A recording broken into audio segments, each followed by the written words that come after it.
Hey guys, it's really late. Like it's even nighttime outside. The other option was recording this at like 1 in the morning, so I don't know. Kind of bad either way because I slept through the middle of the day. But let's get through to this because it's going to be a long video. Let's see if we can speed through this. So first off, we're going to be talking about the Switch and indie developers. They're actually pretty happy with the platform because they say it's easy to port to, easy to develop for and stuff. And I mean, they get exposure because being that the Switch is only a year old, the e-store is not as crowded, for example, as Steam, where they have to have midweek sales and stuff to promote all those indie developers. Yeah, that's pretty much the story. A lot of you can read the whole article down at PC Gamer, like the guys from Dungeon something, Super Meat Boy Forever, and some other small developers are finding some success through the platform.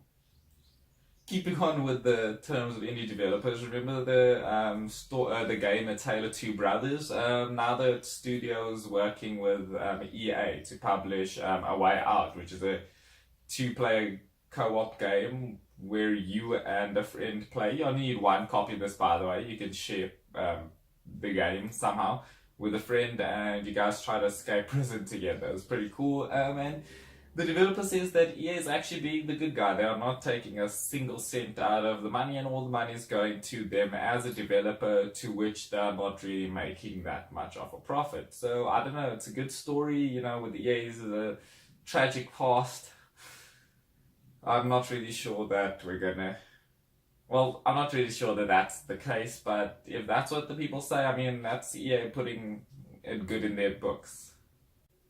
In some of the weirder stories, we've got some guys that were caught Hansie in the esports territory where they were trying to match fix, and they've lost the game intentionally so that people on illegal betting sites could get some cash money dollar out of the whole betting thing. So that's pretty shady. And I think two people, one was a StarCraft player who lost, they got like 5 grand for losing. In terms of dollars, it's a pretty good payout for not winning. I don't really know what the prize money from that is, but guaranteed versus putting in a lot of effort, that's cool. I don't know. It's kind of a sad story, but I guess with any type of sports, as you're getting to higher tiers, a bit of shady people start getting put into the mix, and it doesn't always tend to be the most kosher. In terms of other stuff, there is the recent passing of Stephen Hawking that happened in this past week, and things tributing him, for example, the Cambridge video that was made and a bunch of other stuff. Hopefully something happens on Big Bag soon or something. But in terms of the gaming universe, there were players in EVE Online that have decided to pay tribute to him, and they set up a time at 10 p.m. I'm not sure which day, but they decided to light some very bright beacons in the game and light up the universe to say, hey, Stephen Hawking's tribute, this is us, and a couple of players stayed there for hours lighting the beacon. I'm pretty sure they just went AFK, but a tribute is a tribute, and a nice deed is a nice deed anyway.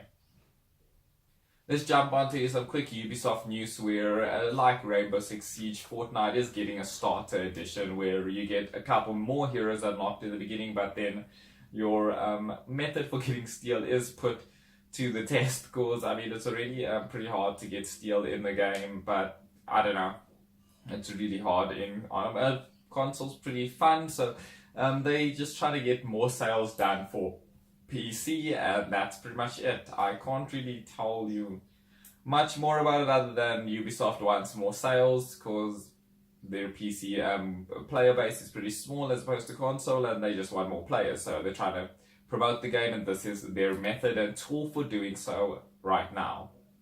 And in Fortnite news, we have the whole story of Ninja and Drake cracking all streaming on Twitch records, because that was pretty crazy. I mean, it just goes to show that the mainstream media and mainstream celebrities are picking up on the success of Fortnite, and they're using it for publicity. I mean, at the end of the day, I don't think Ninja really needed Drake, but apparently he makes so much money he could buy a Lamborghini every month. So that's, yeah, does he need Drake? I don't think so. I think Drake could also buy a Lamborghini every month, so now they can drive around together maybe? I don't know.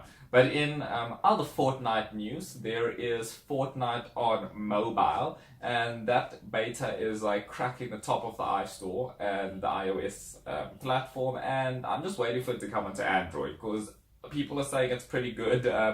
Shooting mechanics are a bit wonky, and they've had some funny stories with players not hitting targets and stuff, but they've put in some nice features for like hearing footsteps and stuff with some visual aids and things, so it might be better in a little while. Let's see what happens. It is a beta after all. I'll wait and tell you how it is on Android when it finally gets here.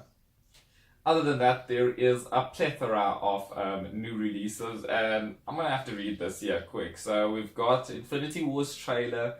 We've got new releases in terms of a game called Scavengers. This is being developed by some guys from Halo and Battlefield, and it's kind of Halo-ish in terms of it being PvE and PvP based all at the same time, and it kind of looks cool. Concept art is crazy, but you know, we can't really, it's kind of like a cinematic trailer, you never really know. Other than that, we've got Tomb Raider, Shadow of the Tomb Raider having a teaser trailer. And we'll see Dante's Devil May Cry and Monster Hunter, and some other crazy stuff is that they're putting Geralt in Soul Calibur 6. I don't know, it's pretty cool that people are using, like, there's a lot of collaborations going on now. Mega Man's coming to Monster Hunter and stuff, but I don't know, it's a lot of really, really cool things that are happening in gaming this week. And I'm happy that it's not a bunch of like shitty stories, actually, except for that one about esports, but it's good that we've got a lot of nice things happening. So, I don't know, that's going to be it for today, guys. I don't want this video to drag on too long, and I think that's going to be us. Bye!